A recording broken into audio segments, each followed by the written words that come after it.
Have you ever looked up at a storm-filled sky, heard the clap of thunder, and felt a presence far greater than just the weather? For countless generations, many indigenous peoples of North America have seen more than just clouds and lightning. They've seen the shadow of a magnificent creature, a being of immense power and cosmic significance, the Great Thunderbird.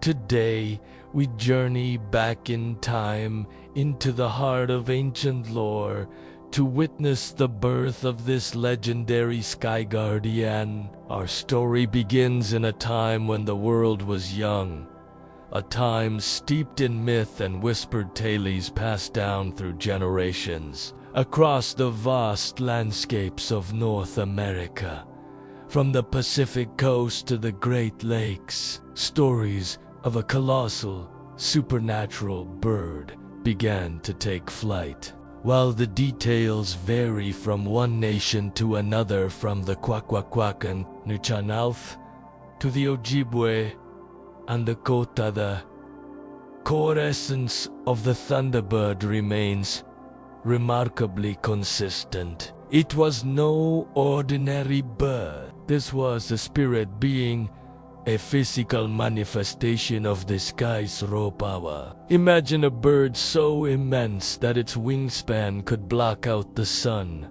casting a shadow that moved like a storm front across the land. It was said that the beat of its mighty wings created the sound of thunder, a deep resonant boom that would echo through the mountains and valleys. The flash of its eyes, or the glint of its beak, was believed to be the lightning that split the sky, illuminating the world in a brilliant, fleeting instant. The Thunderbird was the storm itself, a living, breathing force of nature. It was born from the very fabric of the cosmos, a child of the upper world, a messenger between the heavens and the earth. Its first appearance in the ancient skies must have been a sight of both terror and awe. Picture the early tribes living in close harmony with the natural world.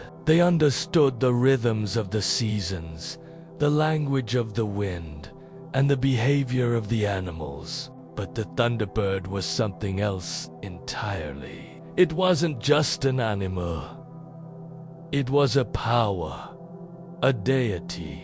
When it soared, it commanded the attention of everything below. It was the master of the sky, a realm that was mysterious and beyond human reach. This creature wasn't just observed, it was experienced. Its presence was a visceral event, a powerful reminder of the forces that govern existence. So, how did humanity form a relationship with such a formidable being? This is where the story deepens. The early tribes didn't just fear the Thunderbird, they revered it. They understood that power, in its purest form, is neutral. It can be destructive, yes, but it can also be a source of life and protection. They saw the rain that followed the Thunderbird storms as a gift, a blessing that nourished the earth, quenched the thirst of the land, and allowed life to flourish. The storms cleared away old growth, making way for new life. In this way, the Thunderbird was seen as a creator and a cleanser, a vital part of the world's cyclical nature. Through ceremonies, songs, and offerings, the people reached out to these powerful sky spirits. They sought to understand them, to live in balance with them. They carved the Thunderbird's likeness into totem poles, painted its image on lodges and shields, and wove its story into their most sacred narratives.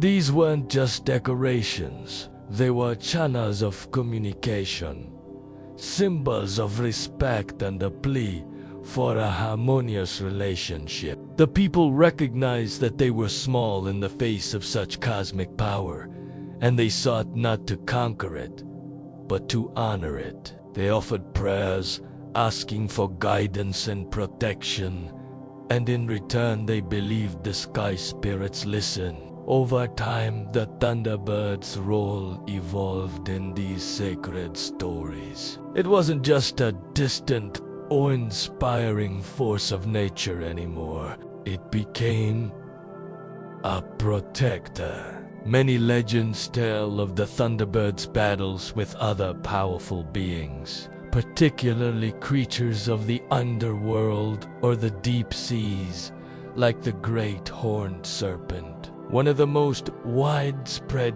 tales describes the Thunderbird as a benevolent guardian, waging war against malevolent spirits that threatened humanity. It would swoop down from its mountain peak home, grasp these monstrous serpents in its mighty talons, and carry them away, ensuring the safety of the people on the land below. In these epic clashes, the Thunderbird's storm-making abilities were its greatest weapons. The thunder was its war cry, the lightning its spear. The ensuing battle would shake the very foundations of the world, a dramatic display of the eternal conflict between good and evil, the sky and the underworld. For the people watching from below, these stories weren't just entertainment. They were assurances. They were proof that even in a world filled with dangers, both seen and unseen, they had a powerful ally in the heavens. The Thunderbird was their champion, a divine guardian who watched over them from above. This transformation from a raw, elemental force into a conscious, benevolent protector is the heart of the Thunderbird's rise. It was a journey from being the personification of the storm to becoming the guardian of the skies. It represented the triumph of order over chaos, of protection over destruction. The people saw in the Thunderbird a reflection of their own highest values: strength, courage, and a commitment to protecting the community. Its image became a symbol of ultimate power, but a power wielded for the good of all. It was the eagle, magnified to a divine scale, embodying not just freedom and vision, but also a sacred responsibility. The Thunderbird's home was often said to be high in the most inaccessible mountain peaks, hidden among the clouds. From this lofty perch, it could survey the entire world, its keen eyes missing nothing. This vantage point symbolizes its role as an omniscient watcher, a celestial sentinel. It wasn't just protecting people from physical monsters. It was also a guardian of moral and spiritual balance. Its presence served as a constant reminder to live in a good way, to respect the natural world, and to honor the sacred covenants made between spirits and humanity. And so, the great Thunderbird, born from the rumble of thunder and the flash of lightning, completed its ascent. It was no longer just a myth to explain the weather. It was a core part of a spiritual worldview, a deeply meaningful figure that provided comfort, inspiration, and a sense of security in a vast and often unpredictable world. It was the ultimate sky guardian, a timeless symbol of divine protection and the enduring power of the sky itself. The next time you find yourself under a stormy sky, listen closely. You might just hear the beat of its wings. Thank you so much for joining us on this journey into myth and legend. If you were captivated by the story of the great Thunderbird, make sure to like this video, subscribe to our channel, and hit that notification bell so you don't miss our next exploration into the world's most fascinating stories. See you next time.